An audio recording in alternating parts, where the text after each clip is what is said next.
Well, good morning, friends. It looks like some really incredibly terrible event has occurred in a village I will not name just yet because I don't want to scare you or anyone from doing anything in that village. There's this woman who has lived in her house in a village, and her body has just been found buried in a shallow grave in her property. So far, it looks like her employee, one of the folks she employed to help at home, killed her, put her in a bag, and buried her in a shallow grave and took off. Now, what the description I'm hearing are really, really gory, so I will not repeat those here. I don't want to go that far. But I want to use this event to explain to you something you need to know about these guys who help us in the village. Many of us who are coming back to Africa after many, many years are really naive about certain things, or folks who have never lived in Africa and are just moving to the villages may not know some of these things. So I want to share with you what you need to know about these guys that help us, who without whom life cannot be what it is in the village. We are so privileged to be able to hire a number of folks. And when I say we, I mean people who live in the village, diasporans, and even Kenyans who live in the village tend to hire a lot of folks for all kinds of things. Many of them do gardening work, like the gentleman you see right in front of the screen right now. They help maintain the flowers, they clean, they do all of that. And then we also have the house helps who help us with kids and all that. Well, unfortunately, my puppies are so playful. They really scared my supervisor.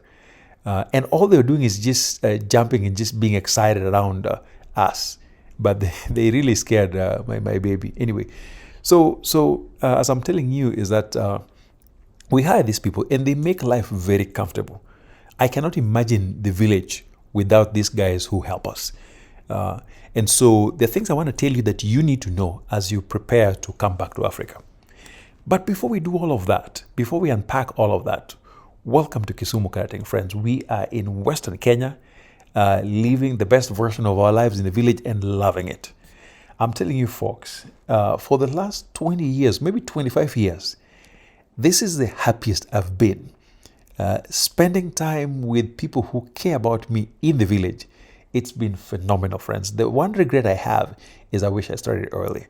So if you're interested in coming back, you want to build, you want to buy property, you want to connect with architects, builders, interior designers, my number is right here.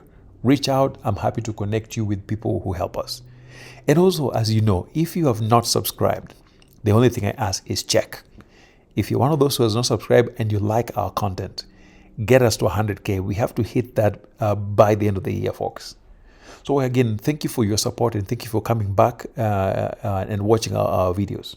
So anyway, friends, clearly what I'm talking about is extremely graphic. We had I listened to the story and I'm like, this is really insane. Now, before you get scared about village in Kenya, these kinds of events are extremely rare in the villages. In fact, in Karateng, I've known Karateng my entire life. Never heard of something like that. At least nothing to my knowledge. So things of that extent are very rare. So I don't want you to be scared thinking this is what happens in Kenya or in Africa. No. Crime happens everywhere.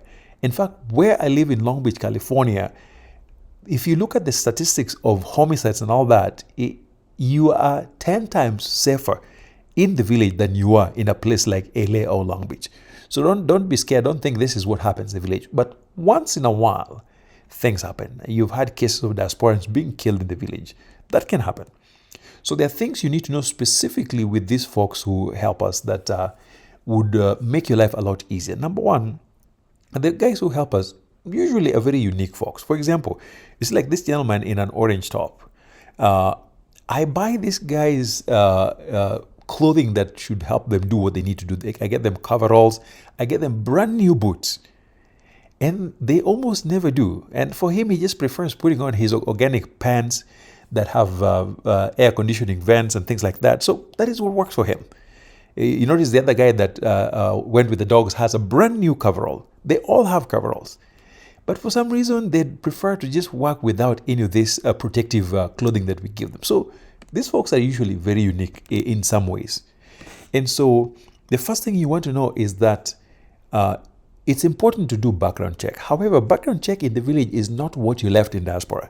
In diaspora, you simply need somebody's number, their social security number, and do all of that stuff. It doesn't work like that in the village. Typically, for me, I just need to know exactly where that person comes from, their family lineage, who's their father, whatnot, and then I get in touch with their local sub chief or their chief. And all you need is like $500. Send the chief $500. I'm telling you, you're going to get all the information you need about that young man. And so background check for villagers is easy in that respect. Now, what that means too is that it's harder to do background checks for people who come from the city or people who come from places outside Kenya. Like the gentleman who is accused of killing this woman is alleged to have come from one of the neighboring countries. Now, in Kenya, we have people from everywhere. Kenya is exceptionally welcoming. And when a person comes from somewhere, we don't have a system of tracking things back and forth. And so I know that sometimes Kenyans commit crime and then they take off, go to Uganda, and then disappear in there. Or you may have a Ugandan who might do something terrible and then they run off to Kenya and just live a normal life. So generally, people who live in cities or people who come from places outside Kenya are harder to check in terms of background. So just so you know. That said, as you know, city people, sometimes people come to the city to wash their sins. So when you meet them there, you just don't know where they're from or what they're up to. So I tend to prefer to hire people from some kind of a village where I can easily do a background check by making just simple phone calls.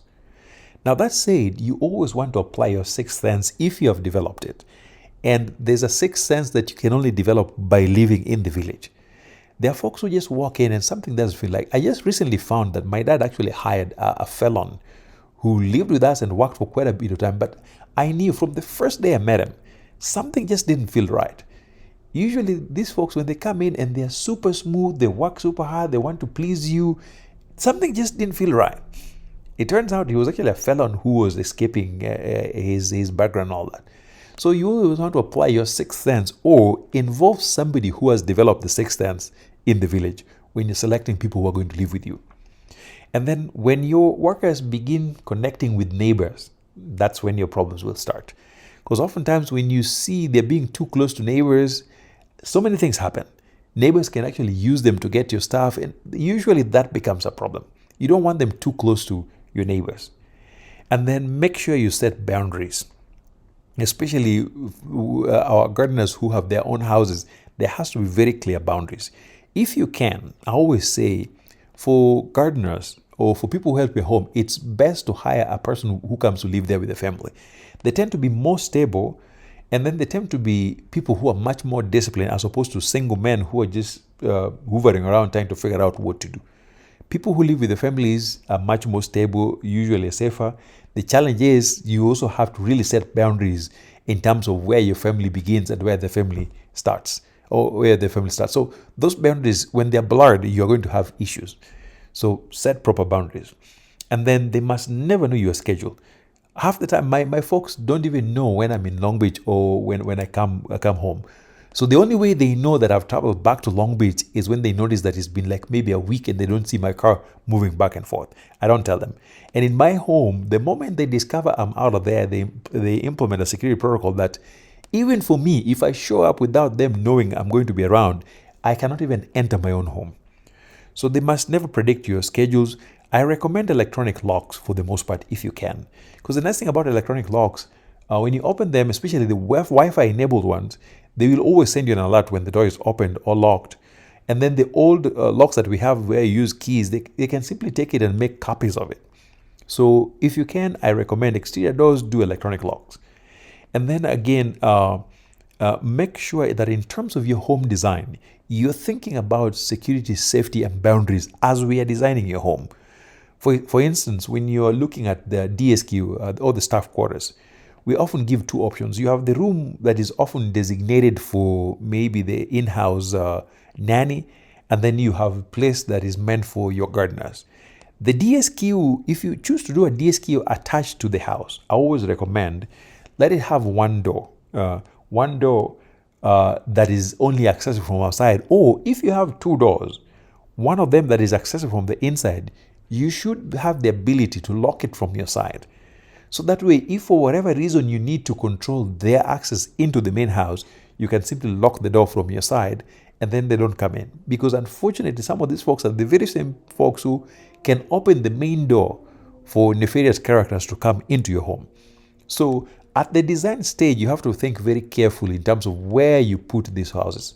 Now, for the gardener's house, you have many options. You can put it at the back of the house, or I've seen people put the gardener's house close to the gate.